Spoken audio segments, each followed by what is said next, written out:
is your mind? Right. Well, we're grateful that you've joined us. We again do encourage you, make sure that you have on the back of your mind, well memorized, the cash out short code, and it is star 439 hash. Again, star 439 hash. And then also, we have the DEWA 539 short code for you available as always, and star 446 it is, and ends of course with hash. Well, for all the things we have to do, we have to look at some of the critical issues. Yesterday, the Electoral Commission, according to the lawyers of an 18-year-old, are swerving. They are swerving, serving on them of a writ, as it is, for a case of contempt that has been filed in the court against the Electoral Commission. Is that the case? And this is all on the back of concerns that have been raised about the posture of the Electoral Commission. And if you remember, we spoke to Dr. Bosman Asare, Deputy Chair in charge of Corporate Services, about why there is a justifiable concern about the posture of the Electoral Commission. And it's all involving the current registration exercise ongoing, albeit very much limited, as we call it, limited voter registration exercise. Is that the case? Should we be blaming the Electoral Commission for this? And how do we remedy this? On the second part of the discussion, we'll be looking at the apology of Adwoa Safo. Why now?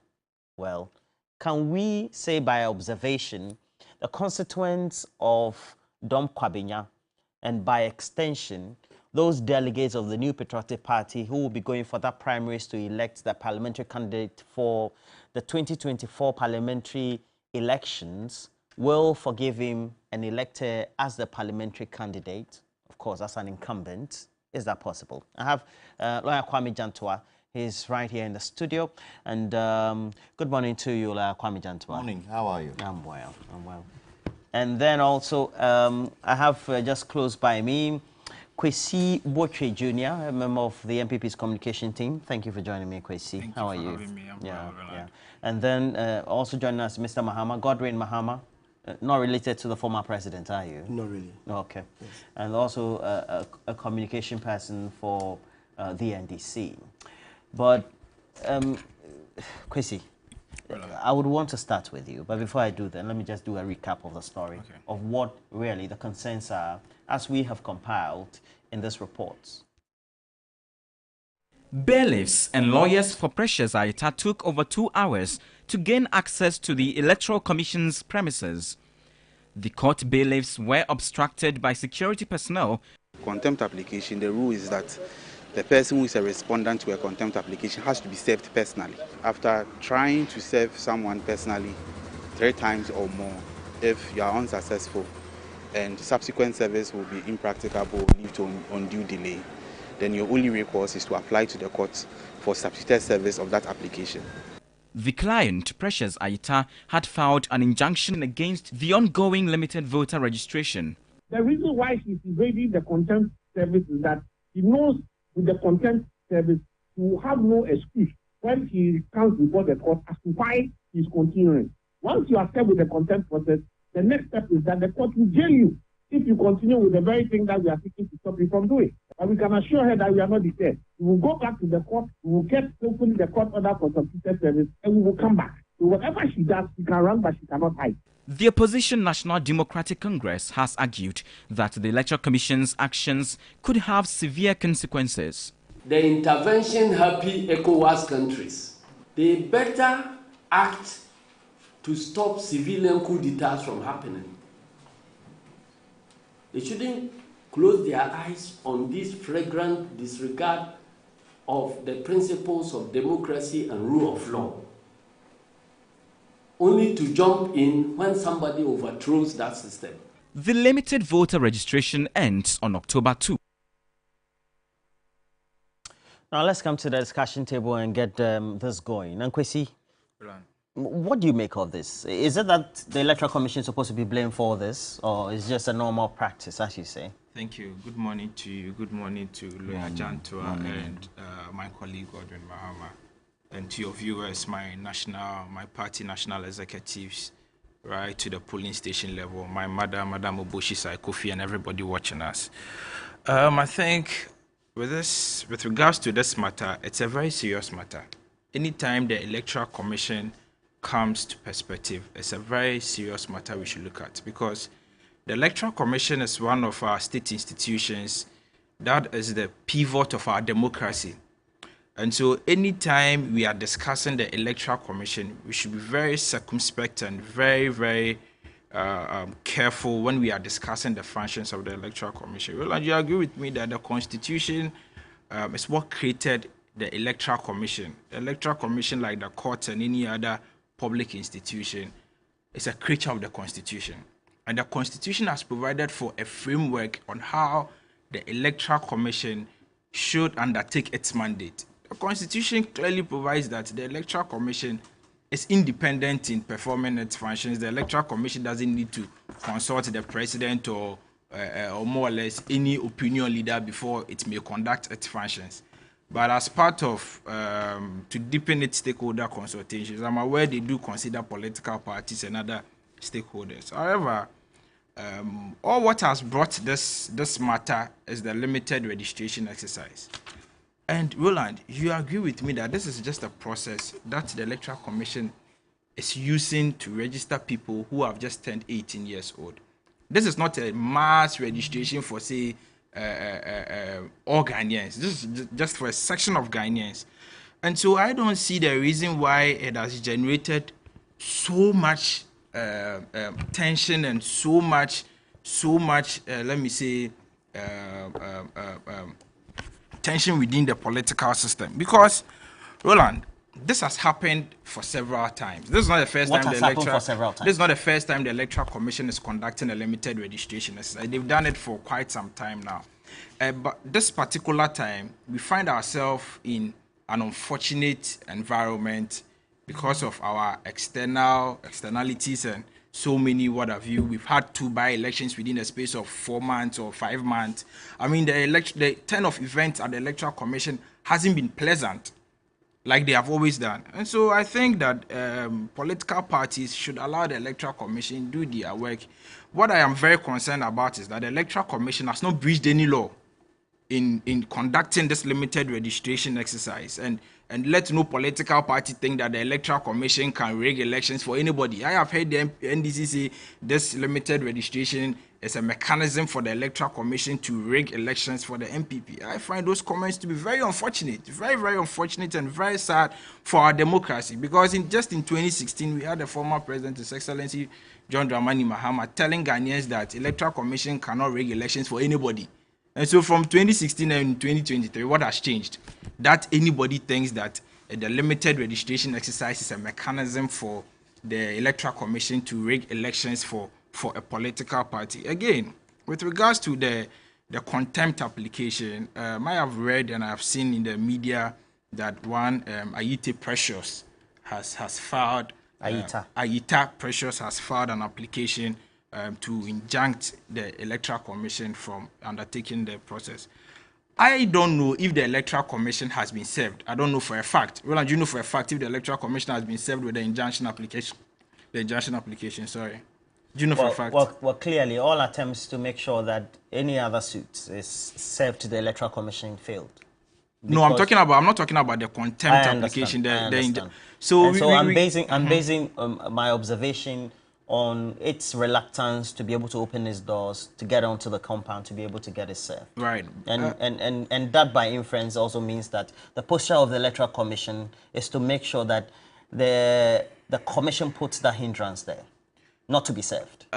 First and foremost, I don't think that the lawyers for the applicant, Mr. Precious, has filed the injunction application itself on the Electoral Commission. I don't think so. You mean technically? Yes, technically, I don't think so. Because I have not seen any proof of service or what have you. And service... But the Electoral Commission is reluctant to avail itself for it to be served. No, that's not the case. That may not be the case. That may not be the case, because this is not the first time somebody has sued the Electoral Commission. In 2019, during the same exercise, some individuals sued the Electoral Commission and they received the application wholeheartedly. But in this instance, the Electoral Commission has positioned itself in such a way it is reluctant to open up to be able to be served. We cannot conclude on that. We cannot conclude that the Electoral Commission is being reluctant. Go back on the video. Perhaps Mr. Botwe has not averted his mind to the video that we just showed. Continue. So we cannot conclude that the Electoral Commission is being reluctant. Because to say a party is invading service, where is the proof that the party is invading service? The law is clear that when it comes to service, you have to try 3 times. And where it is impracticable and may cause an undue delay, you might go back to the court for substituted service. And so even you, for the party, you should be happy. If somebody is invading service, go back to the court and tell the court that the Electoral Commission is invading service. Now, by the grace of technology, you can serve a party even through WhatsApp. And so what is preventing the applicants from going through the right channel? The procedures are clear. If you feel and you have a legitimate concern that the Electoral Commission is indeed invading service, go through the process. Don't do anything to cast an unnecessary aspersion or slur on the credibility of the Electoral Commission by taking media people to the office of the Electoral Commission just to create a scene as if the Electoral Commission doesn't want to receive your application. I don't think that is the case, and I think it is very unpatriotic for anybody to engage in such acts. Since when the lawyers go to a party with media to effect service? Well, let me clarify that. Because this is of newsworthiness, the media took it upon itself, and we always do that, to go and take it. So TV3 is not the only entity that went. 3FM is not the only entity. We have Joy. We have others who have also comprehensively reported on this. This is a matter of public interest. Don't you agree? I agree. But okay, great. How did? No, just before I conclude, just let me conclude. You have concluded. That's fine. You have concluded. Mr. Mahaman, do you think the Electoral Commission is, well, quote unquote, hiding behind law to make sure it doesn't get served, as in its evasion? Roland, let me say a very good morning to your viewers, a very good morning to the people of Domiabra Obom constituency, specifically to my parliamentary candidate-elect, Honorable Isaac Awuku Yibo, and all my party faithfuls. Roland, before I answer your questions, or your question, there is the need for us to do some clarification. Which is what? My brother talks about the fact that the Electoral Commission is an independent body. Roland, you see, you are not an independent body of yourself. You serve the interest of the people. The power of the people so given to the president. And it's based on that the president appointed you. So in good governance, you are serving people. So the interest of the people must be placed as a priority. Who are the people? The political parties that form IPAC represent the people. What have they said to the Electoral Commissioner? Kodeo, Care Ghana, even some revered chiefs have spoken against the actions and inactions of Jean Mensa. So let us establish the fact that, Roland, you can be independent as the constitution or the law may be stating. Which is true, the constitution mandates that. But you are serving people. We pay you with the taxpayers' money. So she must serve us too. He talks about the fact that this is a limited registration. You see, Roland, let us not be using just the words limited registration. Yes, it is true, it is limited registration. But every point in time, to make allocation of where or number of registration centers, you must take into consideration the anticipated numbers. 2019, the Electoral Commissioner anticipated or projected to register around 750,000 new registrants on the same limited voter registration. She designated 1,500 registration centers to register 750,000. 3 years on, because 2021, 2022, 2023, there was no registration. Now 2023, she is projecting to register 2.8 million Ghanaians. But are now telling the people of Ghana that I will designate only 260 registration centers. Roland, it doesn't make any common sense here. Because you anticipated to register 750, designated 1,500 polling stations. So on a simple mathematics, if you intend to register 2.8 million, then the polling centers must be more than what you did in 2019. You mean the registration centers? Centers, that is it. The next point, he talks about the fact that this is not new. I agree this is not new. But every registration comes with a law. Which law governs this year's registration? CI 91. Yes. That is what is governing this particular registration. And he talks about the fact that he has not breached any law. I think he's in the law school and must avert his mind to the CI 91. And Roland, let me take you to the CI 91, specifically Regulation 2.2. And I read, in designating a place as a registration center, the commissions shall take into consideration A, the suitability of the place for use as a polling station on the election day. What this regulation tends to achieve is that in trying to register people, the commissioner must take into consideration where on the day of election it can be designated as a polling station for people to queue and vote. Since when did the district offices of the Electoral Commission became a polling station? So by the provision, Regulation 2A of CI 91 indicates clearly that the Electoral Commissioner has breached this particular law. Mr. Mahama, last time we spoke to Dr. Bosman Asari, I mean, with all due respect though, he did say that what the norm has been for limited registration is that they don't tend to have many or largely comparable to the general registration, many polling stations or registration centers. Roland, we have had of course, you made instance in 2019. We have had limited registration exercise in this country where they've done it on cluster basis, electoral area basis. And the political parties are not just calling for just a polling station registration centers.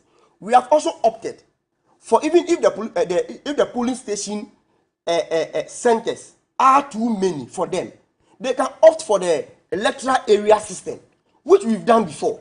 So for Bosman Asari, or is it not Bosman Asari? Yeah, Bosman Asari. For Bosman Asari to make the point that we've not had a system of registering. He didn't say with it. He said what the norm has been. What is the norm? The norm does not mean that it is a constant. But no, what I'm trying to put across is that if he claims that is the norm, I'm also making the point, and you and I and your viewers are aware that there are instances that we've had limited registrations, that we've done it on electoral area basis. Roland, to move to your question, and I'll make it so brief. Roland, you see, the posture of Jane Mensah is something you and I and as citizens must be worried about. They made themselves available when the initial suit was filed at the court and was served on them. So the question is that, why then are they now invading the contempt suit? It only brings to mind only one thing. Which is what? They know very well that the act they are into amount to contempt of court. Because immediately they receive the contempt and they go ahead or they continue to do what they are doing, they can be cited or they can be imprisoned, as you know. So the option is that let us invade the receival of the contempt that is being filed by the applicant. But you see, Roland, if you listen to the video, there is one striking statement that was made. When they got to the Electoral Commissioner or the Electoral Commission, they said that they have been given command from above not to allow anybody entry. And let me tell you, the police people there are under the supervision of Dr. Mahmoud Baumia as the chairman of the police council. He is the chairman of the police council. And since when did a public place because the Electoral Commission's office is a public place.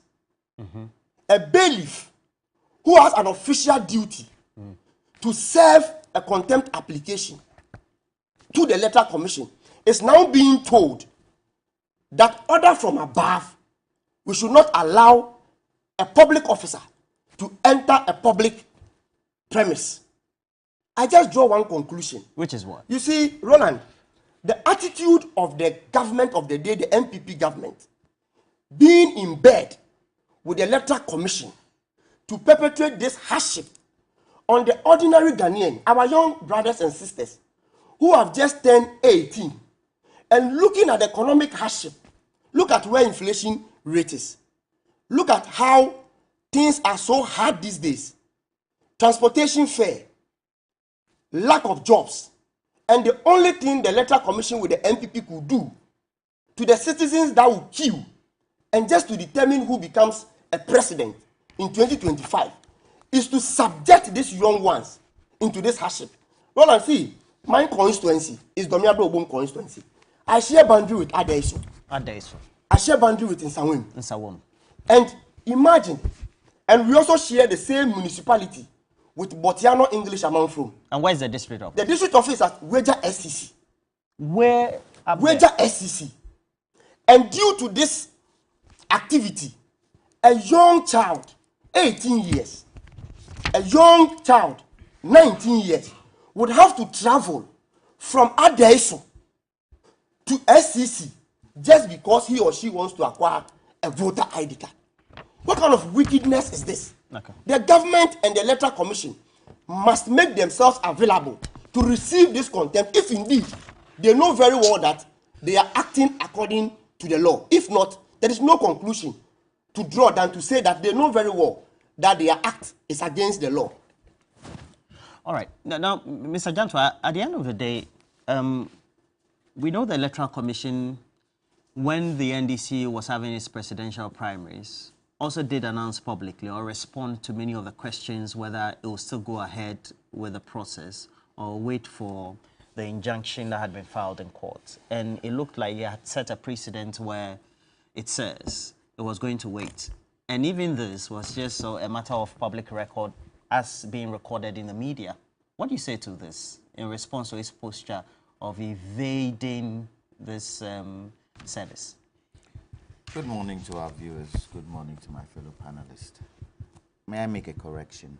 And the correction is that the police or the military at the, well, let me take the premises first, of the Electoral Commission are not under the supervision of the Vice President. They're under the supervision and take instructions from the IGP. The Vice President is chair of the Police Council. The Police Council are the ones who look at challenges, complaints, and all that of the police service. So let's correct that. Roland, I don't understand though.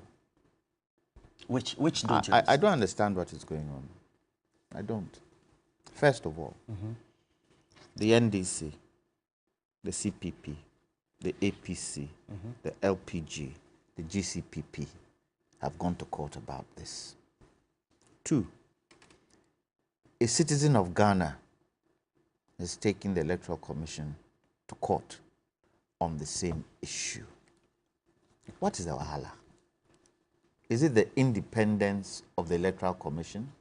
That's why we are going through this. Wouldn't it have been a good idea if the Electoral Commission called an IPAC meeting and indicated reasons why they should have this election in their district offices? Because Dr. Bosman has indicated that they have evidence to show why they should or they could have these elections in their district office. Have they been able to tell the political parties why? And if there is a challenge, shouldn't they sit with the political parties and say, this is the challenge we are facing. How do we solve it? Should we cluster? Should we do X? Should we do Y? So that they can all come to a conclusion. Look, I keep saying, elections cause problems. the Electoral Commission can cause problems. Look at in other countries. How do you assess its current posture now? Its behavior? I think for me, the posture has got to do with this independence that they have and the fact that they are master upon themselves. But without the Electoral Commission, there are no political parties. And without political parties, there's no Electoral Commission. And this is an activity that involves the entire country. It doesn't involve a certain particular type of grouping. The entire country. So why can't the Electoral Commissioner act as a mother to Ghanaians? Why? When your child does wrong, or you're a teacher in school, you have a headmistress, and children in the class are being unruly, whose responsibility is it to make sure that there's unity? Whose responsibility is it? Isn't it the teacher? So why can't she act that way? What is it about having, and I don't know, maybe you can give me a reason why they want to have it in the district, their district offices. Why should they have it in the district offices when we can see it can disenfranchise certain people? One, it can disenfranchise disabled people. It can disenfranchise the aged. It can disenfranchise those who can't even afford 3 square meals a day to have money to travel to these district offices. Having to be seen, even in Accra here, in my own constituency, I have a West Wogon. Having to be seen, the prospective NDC parliamentary candidate busing people to the district office. Having to be seen, the MP, the MPP MP, busing people to the districts. So what is the stubbornness that the Electoral Commission is expressing that no? And then they come back and tell us that if they now find that there are problems, they go back to the drawing board. Isn't that a waste of money? Can't you look at it and say, okay, if political parties and the country feel this thing could be challenging for us, let's look at it again. You put the laws aside. My friend here, Mr. Mahama, has gone through CI 91. But Article 42 of the Constitution indicates that every citizen of Ghana has the right to vote, has the right and is entitled to vote. Don't you look at that? Doesn't the Electoral Commission see that this can disenfranchise people? Doesn't it see it? Well, it clearly can. So why? That is what I don't understand. What do you think it is the motive? I don't know what the motive is. And you see, when you start doing this, people now read into a perception that might not be there. Because remember, it is the president who nominates the Electoral Commission, the chair, isn't it? As well as the other deputies and then the members. People start feeding perceptions in there that, hey, yes, she wants to favor this event, especially when the government isn't doing well. Especially when the government isn't doing well. I can bet your bottom city, if this government were doing well, they would come in and tell the Electoral Commission, no, do it this way. But they're not doing well. So the perception now is now floating around that they are trying to rig elections. Please, I beg, it's not too late. Madam Jean Mensah, it's not too late. Put the pride and independence bit aside. Call the political parties. And really, I do not understand why the NDC has left IPAC. I don't understand it. And even if they have, don't you think it is the duty of the Electoral Commission to go to the NDC and say, Jack, you are the biggest opposition party in this country. We cannot do without you. You cannot do without us. Let's settle any differences and let's come back so that we can have a cohesive discussion on elections in this country. But no, it pleases them to stand outside. And that is how the perception is festered. And when really you don't hear any commentary or any comments from the ruling party, then the perception stays. But we do not need that. We are going into an election 2024. And Roland, the election 2024 is going to be one of the most interesting elections in this country. Very interesting, looking at what is happening on the political scene. looking at the fact that President Akufo-Addo is not going to be there anymore, looking at the fact that there are challenges within the MPP, looking at the fact that if the people of Ghana see President Mahama, former President Mahama, and Vice President Bawumia, if he wins, if they see them as established candidates and they don't want to see established candidates anymore, that the established candidates haven't really brought any good thing to us, it's going to be an interesting election. Very interesting election. With the Alan situation too, you know, in there. And so the Electoral Commission should try its possible best to preach peace. Try its possible best to preach unity. Try its possible best to work with the political parties. Now, you take a writ to the Electoral Commission to serve them. And then security service people say that we have been told not to allow anybody in. Let me ask the question. If somebody comes from the presidency to deliver a letter to the Electoral Commission, would they say the same thing? Will they say the same thing? The courts, isn't it a public institution? It is. The presidency, isn't it a public institution? It is. Will they say the same thing? You see, we should stop making perceptions into reality. We should stop it. It doesn't help us, it doesn't help anybody. And the bailiff comes to serve a writ, and then he stopped. Why? If the moment the bailiff mentions is from the court, the judiciary is part of the governing system, isn't it? Like Parliament is part and executive is part. Those who are guarding, should say, okay, hang on, let me go and ask for permission and come back and see if you can come in. And the moment the Electoral Commission hears that a court has brought a writ, you should open your doors, because what you feel you're doing is right. In your circumstances, you have nothing to hide, and it's right. So let them bring the writ, and then go defend it. But no, you say nobody should come in. Look, sometimes this kind of indiscipline that we You mean the indiscipline from the Electoral Commission? Indiscipline. That, you know, if it was an ordinary man who came, fine, maybe. But a court, a Ghanaian court, has brought a writ, and you said no. You won't allow? So, but clearly, the chair of the Electoral Commission has disrespected the courts. Doesn't she see that? That's why I'm telling you that it's a public institution. Electoral Commission is also a public institution. So if the courts bring you a writ, you've got to open your door and receive it. And receive it. Because if you have a problem, you will run straight to the courts, won't you?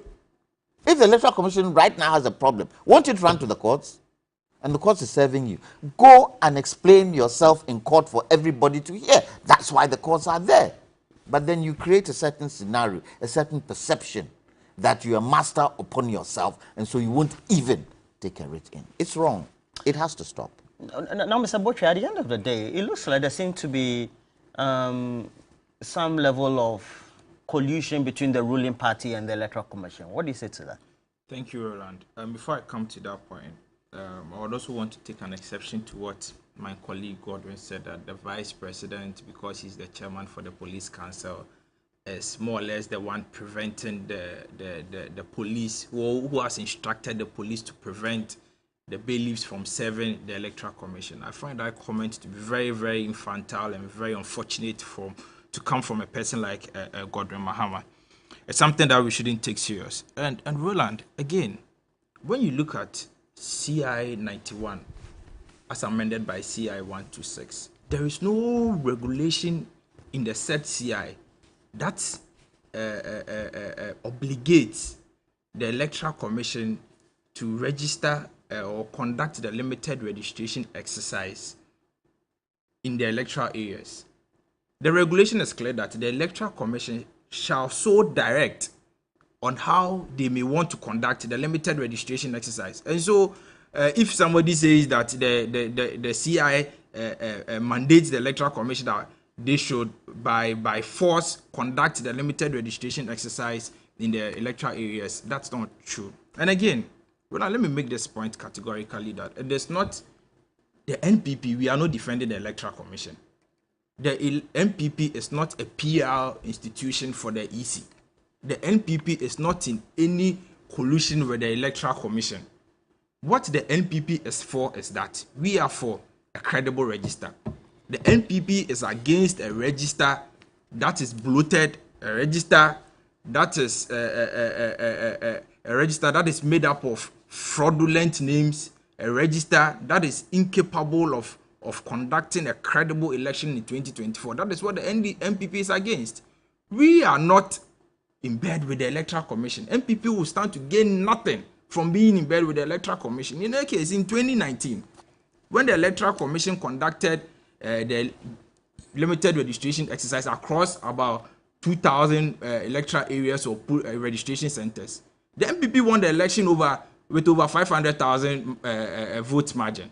And so if somebody says that the NPP is in bed with the Electoral Commission because the Electoral Commission wants to rig elections for the NPP, it is an unfortunate and an untrue statement without any proof.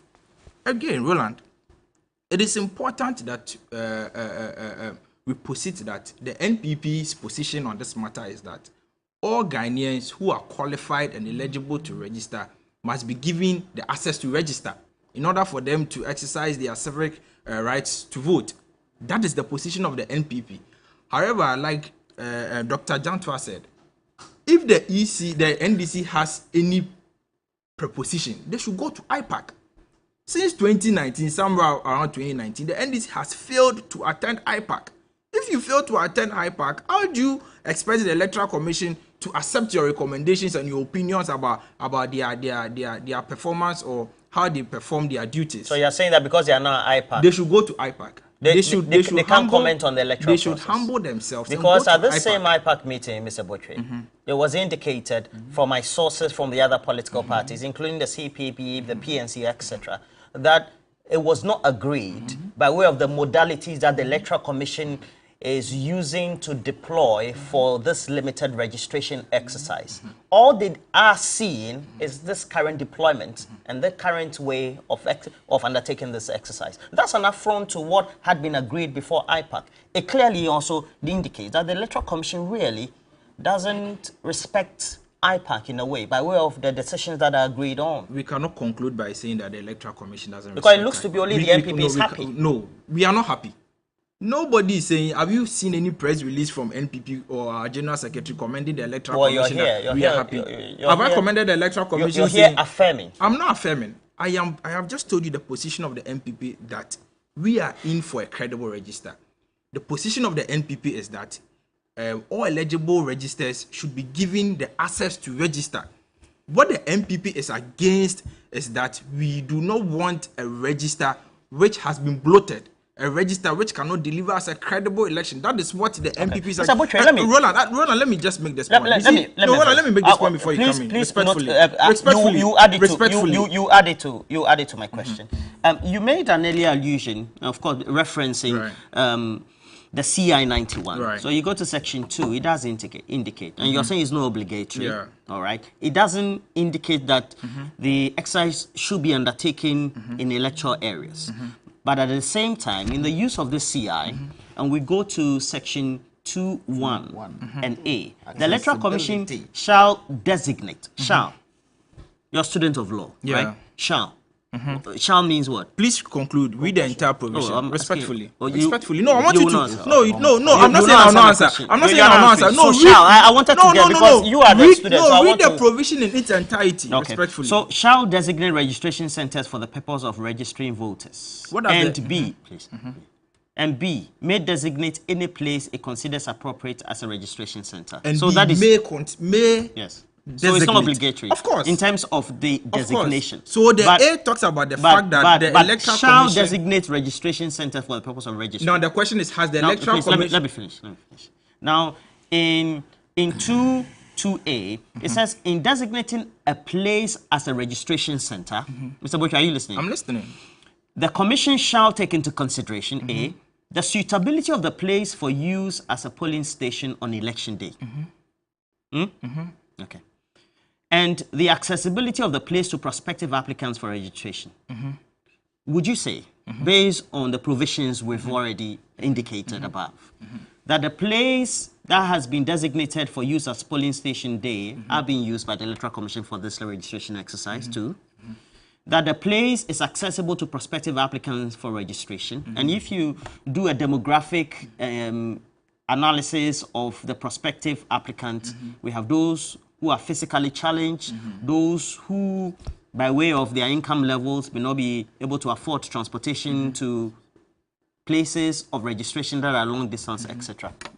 Thank you, Roland. Roland, you see, since 2012, in 2012, when we had the limited registration exercise, the Electoral Commission designated different and several registration centers, including their district offices. The district offices have always been included in the designated places for registration. And so this is not the first time the Electoral Commission is conducting this exercise in their district offices. They have always been part of the designated, and with the provision you just read, nowhere in the law says that the electoral areas or polling station or polling centers shall be the place designated for registration. The law is only saying that the place should be convenient for registration. You cannot go and look for any small corner to say you are doing a registration exercise. That is what the law is trying to talk about, that if we should conduct the exercise at a place where we think voting can be held. And so that does not put the Electoral Commission in a fix to conduct the exercise at the various electoral areas. And Roland, you see, since 2016 or since 2017, anytime the NDC have the opportunity to comment about electoral matters, they use the opportunity to bastardize the Electoral Commission. It seems to me that the NDC, they've not recovered from their 2016 loss yet.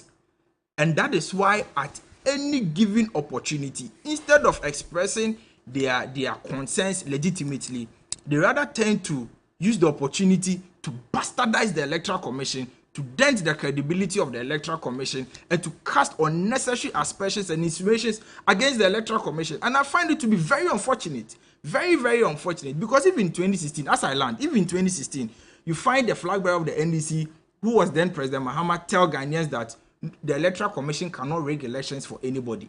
And in 2023, the song they've been singing since 2017 is that EC is rigging elections for MPP, EC is rigging elections for M, yet without any proof. It is very bizarre and very unfortunate for the NDC to maintain that position.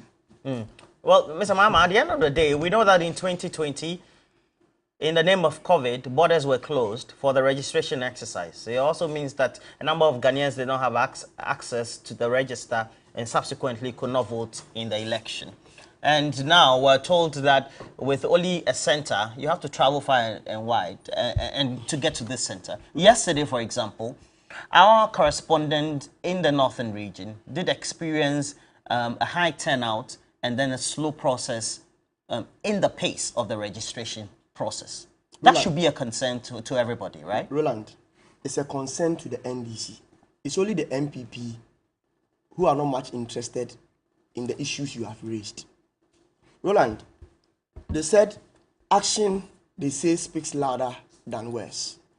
Our credibility is very important to us as we sit on national television.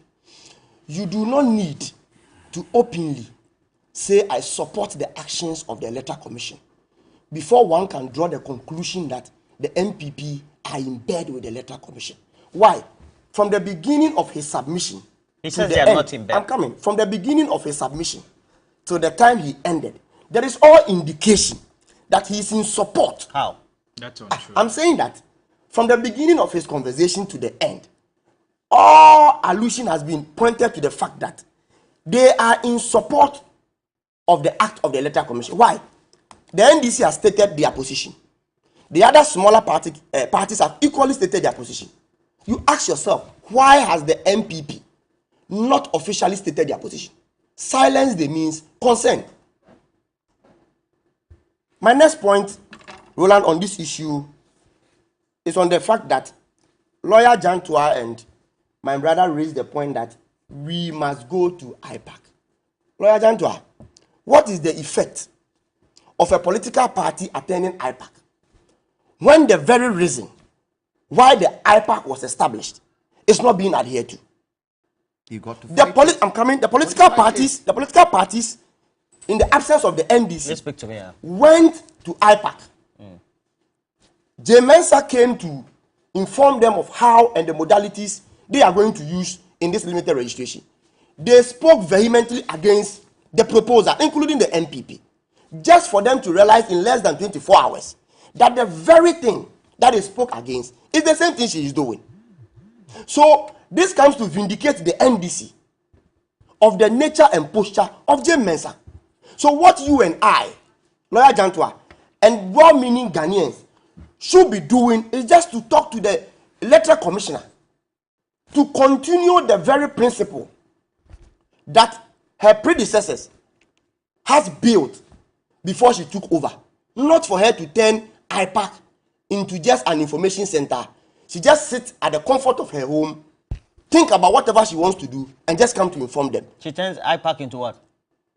An information center. Where she also she only goes there to give the information. Mr. Mahama, you don't have a say. Is it not important? I mean, Roland, all the advocacy and the dialogue aside, is it not important that the NDC also gets represented at IPAC? Roland, I'll go there, don't worry. Okay. Let me also make the point that, you see, when you read provisions of statute and constitution, you don't read it in isolation. You read it in its entirety. You read Regulation 2.1, which indicates that the Electoral Commission shall designate a place for registration. The two then instruct the Electoral Commission to consider polling stations. Then my brother sits here to tell me that it is not mandatory. They have not been told specifically where to designate as a polling station for registration. Why? This is black and white. You don't need a child in your tummy. You don't need a professor. You don't need a doctor to explain this to you. He said that has not been the norm. I'm saying that, but we have answered that already. I have told you that the rationale behind this whole thing, per Article 45, is to expand the voter register. Ask yourself, in expanding the voter register, limiting the registration to district offices, compared to doing it at the polling station, we have 38,000 polling stations. Assuming every day they are even registering 2 registrants. Each day they register 76,000. Yes or no? That's what they'll be registering every day. So at the end, we'll be able to achieve Article 45 of the Constitution. Do you get me? But to say that limiting it to the district office is the best, I just can't understand. So it is clear, stated in their regulation, and nobody drafted this regulation for them. They did it themselves, that they must consider place where on the day of election can be used as a polling station. We have never used the district office as a polling station, and that is not acceptable. My last point, the Roland. Shall is may. They may consider. Roland, may, not shall. Roland, yeah. let me make this point also, that you see, please conclude for me. me. The kind of system we operate in Ghana is an executive presidency or governance system. A president appoints an electoral commissioner. A president appoints the IGP. In the wisdom of the framers of the Constitution and directed by the president, appoint the vice president to chair a council. It is not by default. They have a responsibility on them to make sure that when people are designated to places to serve the interests of this country, they do it diligently. Why? When they tell you order from above, Lawyer Jantua and my other brother, you see, imagine the president or the vice president putting up a call to the electoral commissioner to tell the electoral commissioner, open the doors for the bailiff to serve the needed writ to you. Are you telling me they won't obey? They have no option than to obey. I am drawing the conclusion that it is because of the actions of the government of the day that has emboldened the woman to do what she is doing. Not true. As we speak, the Electoral Commission has turned into an MPP headquarters. Not true. Not appointing true. MPP, oh, but it's a fact. Roland, this cannot be true. We know the Electoral Commission is not a fact. This is the not Electoral true. Commission don't worry. The office is not the headquarters of the I said it Roland, you has should turned retract into. that Roland, statement. let me tell you one thing. Bossman Asari, used to be a patron That's for not an MPP That's student front. Which patron? Of which of the Tescon. Where's your proof? Legon. Where's your proof? I said Where is he your was proof? a patron. Where is your proof? The current appointment of an Where MPP is your communicator. proof? Where is your Dr. proof? Dr. Pierre. Where is your proof? Is he not an MPP person? Where is your proof? So Roland, I he know has what no I'm talking proof. about. This is an You unfounded see, allegation. When He I has no speak, proof. I know what I'm talking about. Where is your proof? They have appointed MPP known persons It's not into true. the commission. It's not so true. they are It's there not true. to do the bid of the party. But I draw conclusion by saying that if you are a Ghanaian 18 years and above, Roland, irrespective of the hardship the government has plunged you into, it is your civic responsibility to acquire a voter card so that going into 2025, we can exercise our constitutional duty to vote this government out, because they have nothing good to offer this country. We are at where we are because they have exhibited their total incompetence. That is why today, look at where inflation rate is, exchange rate. The man who was all over tertiary institution having lectures on economy today has decided to go mute on economy, talking about digitization. It tells you clearly this is a failed government. Roland. Well, what admonition, beyond some of the perhaps incisive corrections you want to undertake here, what admonitions would you give the Electoral Commission going forward on the subject as we end this? I've already told you what they should do, Roland. Which is what? They should open up and sit with the political parties to get solutions to the challenges. And let me tell my brother, Mr. Mahama, you also represent citizens of this country. You shouldn't take your party as your own. You are there representing citizens, and those you represent would want to see you at IPAC. The CPP will want to see you at IPAC. All those other political parties that took the Electoral Commission to the Supreme Court would want to see you at IPAC. When you are there, we can be much stronger and put pressure, because they're the largest political party. But let me ask, accessibility. Where the Electoral Commission has chosen their district offices, is it accessible? By their own CI. Yeah. Is it accessible? Is it accessible to Ghanaians? Let me give you a definition of accessibility. My good friend Yali sent to me. He says accessibility in law refers to a site, facility, work environment, service, or program that is easy to approach, enter, operate, participate in, and or use safely and with dignity by a person with disability. Is it accessible for the disabled?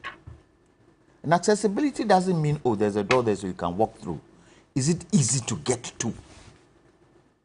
The suitability that is in there also refers to, is it easy to travel from A to B to get there? Is it? And if for nothing at all, political parties should be one on this, including the MPP. Including the MPP. Because it disenfranchises some of our people. It does. And the MPP can't tell me that it doesn't. The MPP can't tell me, the aged, it wouldn't. When you look at the distances, island communities, some have to cross water. Is it safe? Is it safe? Some have to cross long distances to get to the district office. So I'm asking you. That's not accessibility. Next election, will they propose to hold it in district offices? Will they not go to the polling stations in all these areas? Won't they? So what is stopping? Why? Because it's limited? Whether it's limited, whether it's plenty, whether it's what, your responsibility is to go and register. Go and register, or tell us, we don't have the wherewithal to go to these areas now. That's why we have decided to have it in the district offices. But communicate that to the political parties, sit. So why did we have that IPAC meeting to discuss it? And when we had that IPAC meeting to discuss it, you agreed with us. What turned? What changed? What changed? And you see, the challenge we have, and tell me, I don't know any country. I don't know any country where election results have been announced more than 3 times. I don't know any country. Only in Ghana. So far as I know. Maybe you can advise me. And that has created perception that the Electoral Commission is in bed with the MPP. Look, you've got to be clear. When the past Electoral Commissioner, what's his name? No, not Shalusei. The one. Dr. Afarijan. Dr. Afarijan. Look, every chair of the Electoral Commission, every chair that is nominated, there is suspicion. Every chair. Charlotte Osei, this one we just mentioned, what's his name again? What's his name again? No. Afarijan. When he was put in by President Rawlings, there was perception that they are going to play to the dictates of the party. It is up to you, the Electoral Commission, to prove to the people that you are not in that way inclined. In the end, didn't we clap for Afarijan? Haven't we now said Afarijan is one of the best we had? Charlotte say, didn't we say that, oh, she was good? So why doesn't this Electoral Commissioner want to do that? And make sure that at least, if for nothing at all, there's peace. 2008, when General Mosquito wore his battle war smoke, we were on the brink. And they marched to the Electoral Commission. We were on the brink. And that shows you. You think we're getting there? Well, at the present moment, Ghanaians don't want basa-basa. But if we don't take care and we don't do things right, especially now that we haven't even started the elections, the way this thing might end might not bode as well. So all of us, including the Electoral Commission, should preach unity. The president, in his last days, he should bring Ghanaians together. He should bring Ghanaians together. When he sees things that aren't right, he should speak about it and bring Ghanaians together. We are going into an election. On the other side of town is the current member of parliament for Dom Kwabinya, Sarah Adjoasafo, who has formally apologized, or for many other reasons she hasn't stated, but just because of a behavior she might have put up within the last year or two, and indicating that she wasn't in the right frame of mind. This is what she did say.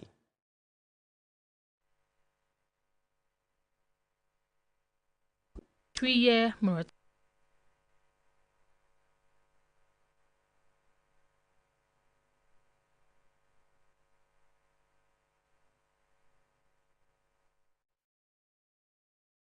All right, Mr.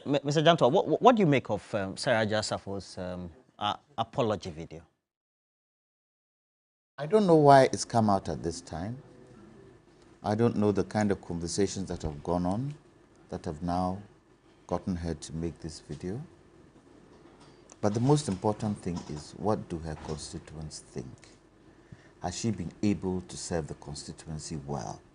Has she been able to do the things that she needs to do as a representative of her constituents? In Parliament, has she been able to handle things on behalf of her constituents, and most importantly on behalf of Ghanaians? Has she been able to do it? That will determine whether they bring her back or not. But if you're going through challenges that you're supposed to go through, you don't show it on TikTok. You don't give certain types of announcements in a very arrogant manner. This apology should have come way back. Way back. And why? Is it that she fears she might not be chosen by her constituents again? Well, we are human beings. Nobody is perfect. So far as I'm concerned, there are many ways of stringing a cat. And the MPP at the time tried their utmost to get in touch with her to make sure that she was able to tell Ghanaians exactly what was happening to her, because there are rules and regulations in Parliament in terms of attendance. We even heard some money was made available for her to come. No, be so? Kennedy, Japan. Yes, Japan. I asked Kennedy whether it was in dollars, or all that. So he's already confirmed that money was made. Why? What was it, and what has now instigated this public video telling us that she's sorry? Okay, if she's sorry, if somebody does you something wrong and they apologize, you accept the apology. It depends on whether deep down in your heart you've forgiven her or you haven't forgiven her. So the constituents will decide. When they interviewed some of the constituents, some of them said, well, there are other people who can stand. She hasn't really done much for our constituency. Some said, well, she has realized her mistake. Let's give her the benefit of the doubt and let's move forward. So it's open season. The jury is out. Let's see how it turns out as we go into the election. Within the period, or merely of when she was in the States, she was needed to do parliamentary work, there was even concern that had been raised by the rank and file of the party, the top leadership of the party. And then, of course, coming into the fray is Kenny Japan, and then he made those explosive revelations. Perhaps, if you look at the key stakeholders, the appointing authority being the president, the party leadership, and then also maybe herself. Could something have done about... Don't rule out the constituents. And the those are the most important bits on the list. The constituent, the party heads, and all those who are key stakeholders. Shouldn't we have had maybe some decision made on her? Or perhaps rein her in? Let me ask you this question.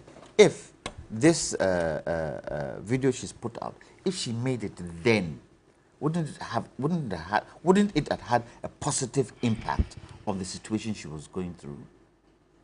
But hey, when you look at the combination in Parliament, the MPP could not afford to lose her.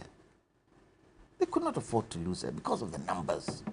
And so their backs were against the wall as to what to do. The president's back was against the wall as to what he wanted to do. So it was very dicey. If it so happened that they had majority in Parliament, definitely. But they didn't have majority, and her absence would have equalized, and that could have been a challenge. Because remember, at that time, the what do you call it? The telephone tax, e-levy was reigning high in Parliament. They needed, to get it passed. And so, at that time, it would have been difficult to do anything. But afterwards, what happened? And when some of these things happen, we shouldn't go into the closet. We should see what the appointing, the one who appoints in terms of responsibility, the fact that she's in Parliament, the fact that in Parliament she's under the leader, we should see how they have handled situations like this, so that the people too can judge whether what she's done is right, what she's done is wrong, what the party can do about it, what the president himself feels about it. Open up. The one thing I find in this country is that politicians like closet. When it now exposes itself, it's not an effective way of governance. And nobody should tell me that, the MPP for, the NDC for, no. It's the people who voted you into power. So you can't use that as someone who do FIASM. What happens in the MPP is important to me as the same thing that happens in the CPP is important to you. What happens in the NDC is important to me as the same thing that happens in the CPP is important to them. Because you can never tell the dynamics and how those dynamics can change. Okay. Now, this is the official apology message from Sarah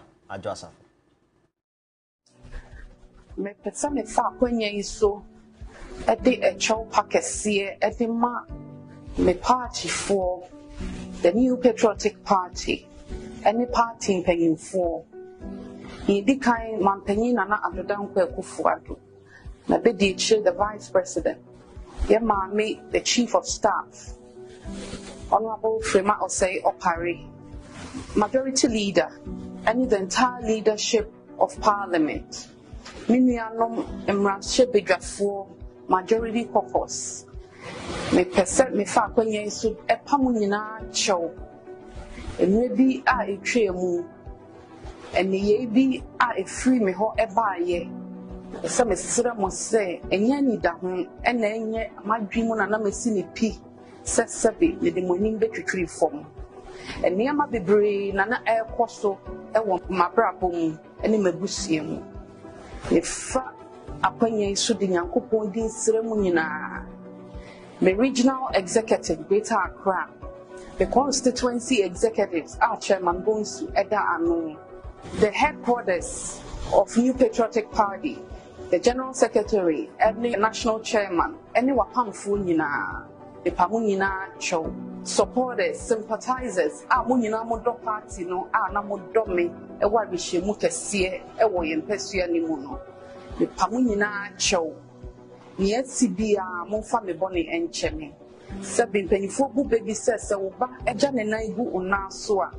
Yen tranchene na sebe ye pepa. Nia baby Yankupon Sremunina. Midin de Adjoan Safo, Mache Bedrenia, Nidina or Edema or Manfo are a word domipa.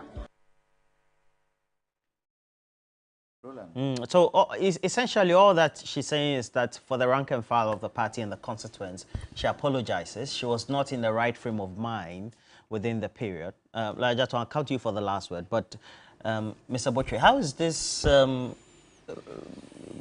doing in terms of the effects of this video on the corridors of power, since you're very close to the president? Roland, thank you. Before I come to the Adjusafo issue, let me use some of my time to clarify certain statements my colleague Godwin Mahama made. He mentioned that the Electoral Commission is now an office for the NPP. This is a very serious statement to make on a station like TV3 because it's an inaccurate statement. Roland, I was expecting you to let what him is serious about the statement? Now that you to say that a constitutionally established body is a wing of a political party. These are some of the statements that constitute a breach of peace. So I'm even expecting the IGP to invite Godwin Mahama after this interview.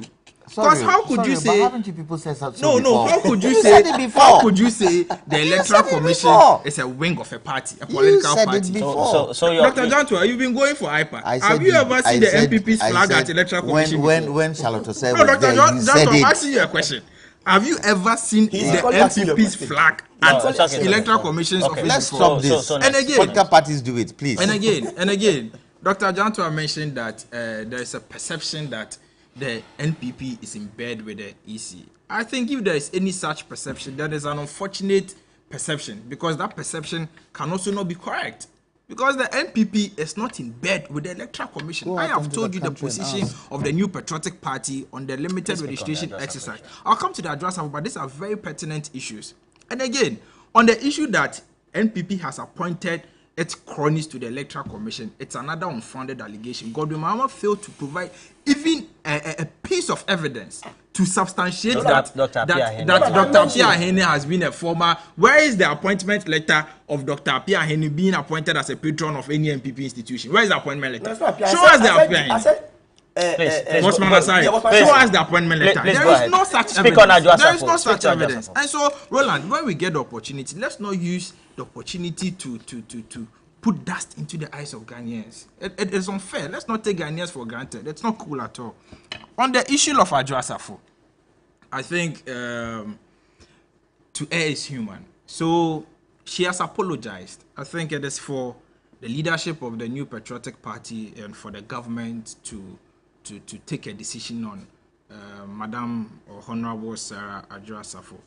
I mean, she's one of the female politicians I know young ladies really look up to. So I personally, I wasn't so happy when her issues started cropping up. But I think she's done the honorable thing by apologizing. That alone, mastering the courage alone to apologize to the people of Ghana, particularly her constituents and the government and the leadership of parliament, I think it's something that she must be commended for, because not all politicians will master the courage to come and apologize when they do something wayward or untoward. So I think Sarah Adwoa Safo must not be should be resigning. No, I haven't said that. Okay. You can make your own proposition, okay, but I haven't said she should resign. For what reason? I don't think she should resign. Please go ahead. So she should be forgiven. I am a Christian, and the Bible tells us to forgive 77 times. So I think Sarah Adwoa Safo should be forgiven, because we are all politicians. 77 times 7. 77 times 7. One way or the other, we might all get into her shoes one day. Life, things might hit at you, unexpected things might hit at you, and so let's be very careful. In today it might be Adwoa Safo, tomorrow it might be somebody's boss, it might be you yourself, it might be somebody close to you, a family or a relative, and so I think now that she has apologized, her fate is in the hands of the leadership of the New Patriotic Party, and I trust. But you do agree, despite the leadership all of our party to all take the natural disasters or occurrences that we may face in life, public offices are not inherited properties. I agree. Yeah. I agree. But so if you're not in the right frame of mind, you need to receive some level of support. So you go off, and somebody else in the big New Patriotic Party will come also go through primaries. I agree. I think when you or is that not the case? I agree. When you go to Parliament, they have their own standard me. orders that regulates the procedure and proceedings of Parliament. And so I think if she has flouted any regulation in the rules of engagement of Parliament, Parliament is right enough to take a decision on her. And so I don't think she has flouted any regulation, because I know there was a committee set up to investigate or look into her absence, and I think the Speaker cleared her of any wrongdoing. So I don't think Sarah Adwoa Safo should be crucified so much. I mean, she has done something wrong. She's come to apologize. Ghanaians, we have this patriotic spirit of accepting people when they apologize. Let's accept her. Let's forgive her. Let's hope it doesn't happen again. All right. I'll give you 2 minutes on this subject. Roland, quickly, Sarah Adwoa Safo. Roland, is it not a fact that Dr. Apiahene is an NPP? Please, we'll move on with that. No. Roland, we'll move on with that subject. Roland, it is a fact. It is a fact. He is a communicator for the party. Please speak to Adwoa Safo. Which we have even met on several occasions. You made this point. So this and myself, you and I, I think all of us will discuss this issue. Yes. So I was expecting him to point to him clearly that what he's saying is contrary to the reality. Mr. Mahama, please move on. Roland, you see, let us not single out Adwoa Safo and condemn her act. The act of Adwoa Safo is as a result of the embodiment that she has received from the party. You rightly asked Lawyer Jantua, wouldn't it have been the best for the party to activate certain disciplinary actions against her? And for me, that should have been the best, because an MP that the people of Domi Kwabenya has queued to vote for you, there is a responsibility on you to make sure you are always on the floor of Parliament, speaking on behalf of the people and putting before government the plight of the people. When you go to Domi Kwabenya, they have a lot of issues, including road, lack of road, market, the Domi market. Yesterday, I listened to them and they were complaining bitterly. So they were expecting her to be on the floor of Parliament. She left the country close to 1 year in the name of the fact that she isn't well. But she kept recording herself on TikTok, and there was nothing showing that she wasn't well. It is all because the NPP thinks whatever attitude they show to the people of Domi Kwabenya, because it is their stronghold, they will still vote for them. Because since 2004, that the constituency was created, it has always been the NPP. And I think they are taking the people of Domi Kwabenya for granted. And the people of Domi Kwabenya should know that It is not about Adwoa Safo. It's not about who comes on the ticket of MPP. It is about the MPP as a party who, since they started voting for them, has decided not to give them what is due them, has decided to disrespect them. I take this opportunity to say a good morning to Honorable Eli Plim Akulugu, who has made sure that she is always with the people of Domin Kwabena. She is the parliamentary candidate elect, and she's there for the people. She will make sure when giving the nod, she won't do what Honorable for the NDC. For the NDC, okay. What Adwoa Safo is doing. Right. She will be there for the people. But you agree that place is an MPP stronghold? Is that what you said? That is why they've taken them for granted. That's not true. And it's a high time they punish them and tell them that they cannot be taking them for a fool. It's not true. Jantua, yes, sir. What would be the best advice now that this has come for the leadership of the party and the appointing authority? Well, now she's no more a minister, though. So. In terms of what? Best in terms advice? Of how they have to deal with her and the apology now that she has issued. Because they are going for primaries. Yes, she's issued an apology. So far as I can see, it's either the MPP decide that they won't allow her to stand there again, but it's in the hands of the constituents. Okay. They are the ones who are going to vote. Okay. It depends on how they market her, how the party now markets her in that constituency, vis-a-vis all the challenges and all the things that have happened. But the question you then ask, was her challenge real? Has she been able to show evidence of the challenge she said she's been through? If she can show that evidence, then maybe. I think also that this video she's done, I hope she will show respect to the president and actually write him a letter. She shouldn't expect the president to sit and watch this. He might not. The respectful thing to do, and I'm saying this because of the office of the president and the importance of that office. So if she's done this for Ghanaians to see, she should send a letter to the majority leader, she should send a letter to the minority leader, she should send a letter to the speaker, and should send a letter to the president. It shows respect. Okay. They won't have the time to sit and watch the video. Right. But if it is written and it's on paper and it's recorded, then that is fine. Imelda Nassar says, after dancing on TikTok, Madam Dancer NP. And then, so, okay. And then we also have Wood Eduji saying, allowing her to stand for elections will be an insult to the Ghanaian. Now, Mohammed Awal Idris says, Adwoa Safo has seen that Ken is contesting for flag bearership, so you should all understand. So Betray doesn't think so, right? And then also, Atanga Kinsolo says her constituents should use her as an example to other parliamentarians who travel that way. Joy says she can keep her apology, or better still, well, you're saying she should just bottle it in. Now, let me just read a couple of your messages also. Many of you have sent on our console. This one is from Triddle. So I find it difficult to understand the Independent Electoral Commission led by Jane Mensah.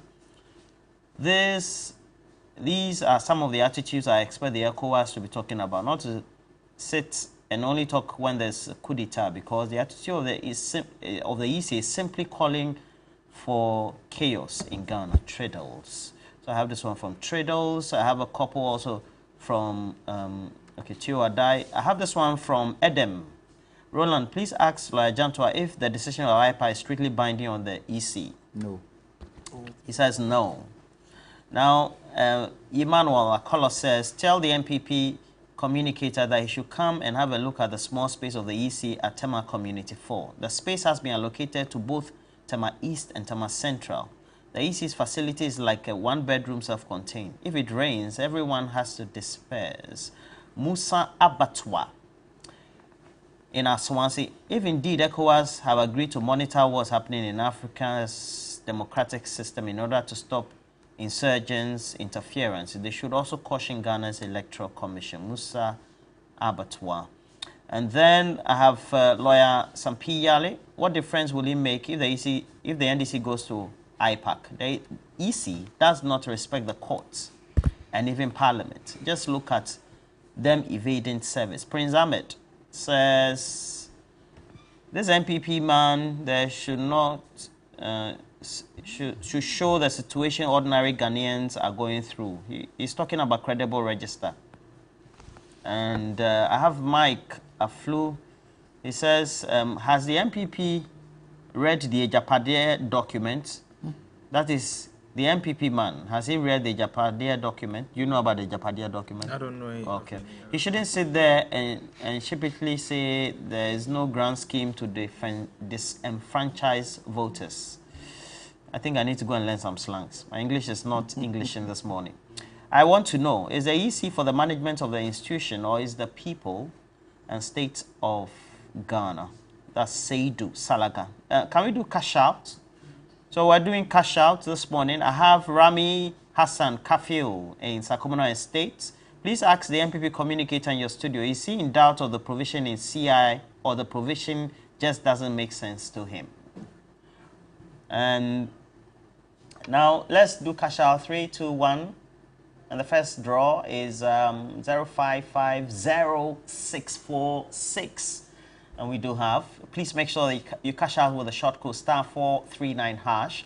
And then we do have more right here. And so, second one, let's do the second. 3, 2, 1.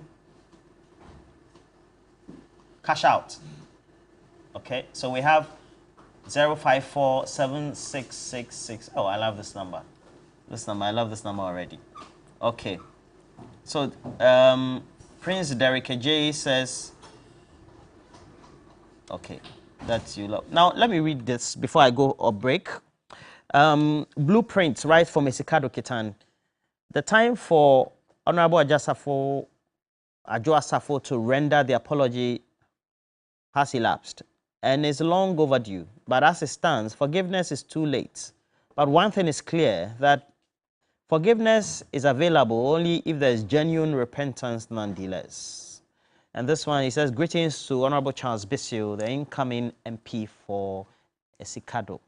And then Prince Henry also sent, it says, my brother's son is 20 years and stays at Numbo, so for Sunday is Sujamine and having difficulties to register. We're taking a break. We'll be right back. Thank you, all of you. I've enjoyed the conversation. We're taking a break. We'll be right back.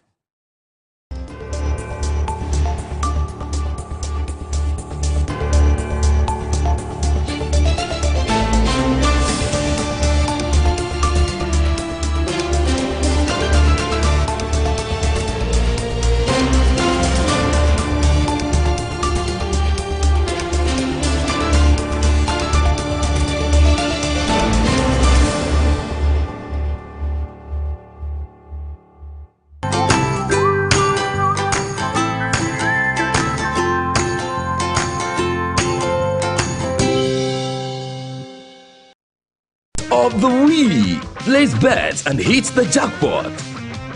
Log into the 1xBet account. Click on the Take Part